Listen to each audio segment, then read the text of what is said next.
the concept of God in Christianity.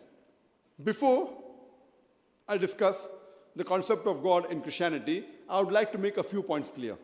Islam is the only non-Christian faith which makes it an article of faith to believe in Jesus Christ, peace be upon him.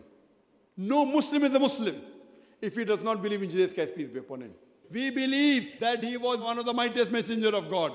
We believe that he was the Messiah, translated Christ. We believe that he was born miraculously without any male intervention, which many modern day Christians today do not believe. We believe that he gave life to the dead with God's permission. We believe that he healed those born blind and lepers with God's permission. The Christians and the Muslims, we are going together.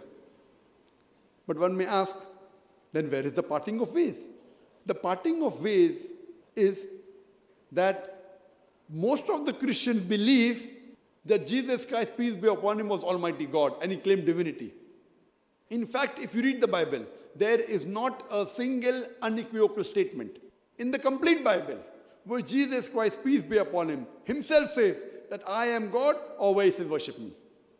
That if any Christian can point out a single unequivocal statement from any verse of the Bible which is said by Jesus Christ, peace be upon himself, where he says that I am God, or where he says worship me, I, Zakir Naik, am ready to accept Christianity today. I am not speaking on behalf of my other Muslim brothers, because this is my field of comparative religion. I am ready to put my head on the guillotine.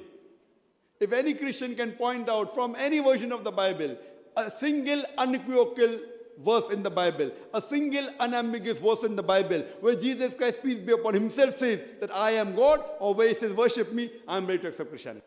In fact, if you read the Bible, Jesus Christ, peace be upon him, said, it's mentioned in the Gospel of John, chapter number 14, verse number 28. Jesus Christ, peace be upon him, said, my Father is greater than I. Gospel of John, chapter number 10, verse number 29. My Father is greater than all. Gospel of Matthew, chapter number 12, verse number 28. I cast out devils with the Spirit of God. Gospel of Luke, chapter number 11, verse number 20. I with the finger of God cast out devils. Gospel of John, chapter number 5, verse number 30. I can of my own self do nothing. As I hear, I judge, and my judgment is just. For I seek not my will, but the will of my Father. Anyone who says, I seek not my will, but the will of Almighty God, is a Muslim. Jesus Christ, peace be upon him, according to the Bible, you are a Muslim. He submitted the will to God. He never claimed divinity. And he clearly mentioned in the Gospel of Matthew, chapter number 5, verse number 17 to 20, Jesus Christ, peace be upon him, said, think not that I have come to destroy the law of the prophets. I have come not to destroy, but to fulfill. And until the heaven and the earth pass away, not one jot or tittle will pass away from the law until all be fulfilled. And whosoever shall break one of the least commandments and teach men to do so shall be called least in the kingdom of heaven. And whosoever shall keep the commandments and teach the same will be called great in the kingdom of heaven. Unless your righteousness exceeds the righteousness of the scribes and the Pharisees, in no way shall you enter the kingdom of heaven. This is a verbatim quotation from the King James Version, Gospel of Matthew, chapter number 5, verse number 7 to 20. That means if you want to go to paradise, you have to be better than the Jews. And you have to follow all the commandments, what is mentioned in the Old Testament. So all what I said in the Old Testament, that God is one, you don't have to make images, have to be followed by the Christians if they want to go to heaven. Jesus Christ, peace be upon him, never claimed divinity. In fact, he said, it's mentioned in the Gospel of John, chapter number 14, verse number 24. He says, the words that you hear are not mine, but my Father's who has sent me.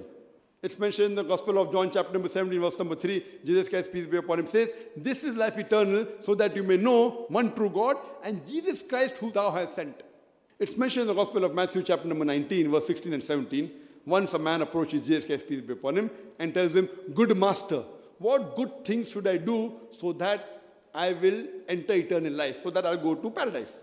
So Jesus Christ, peace be upon him, says, why thou callest me good? There's only one good, that is Almighty God. And if thou want to enter eternal life, you keep the commandments. He never said that you believe that I died on the cross for your sins. He never said that you believe I'm God and go to paradise. If you want to enter eternal life, if you want to go to paradise, you keep the commandments. Clearly mentioned in the book of Acts, chapter number 2, verse number 22. Ye men of Israel, listen to this. Jesus of Nazareth, a man approved of God amongst you, by wonders and miracles and signs, which God did by him, and you are witness to it. A man approved of God amongst you, by wonders and miracles and signs, which God did by him, and you are witness to it.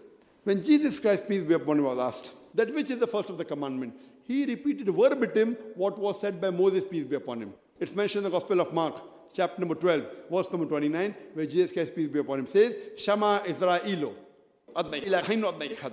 It's the Hebrew quotation which means, Hear, O Israel, the Lord, our God, is one Lord. So if you read the Bible, you shall understand the concept of God in Christianity, which will help you increase the brotherhood between the Christians, the Muslims, the Hindus, and the Jews.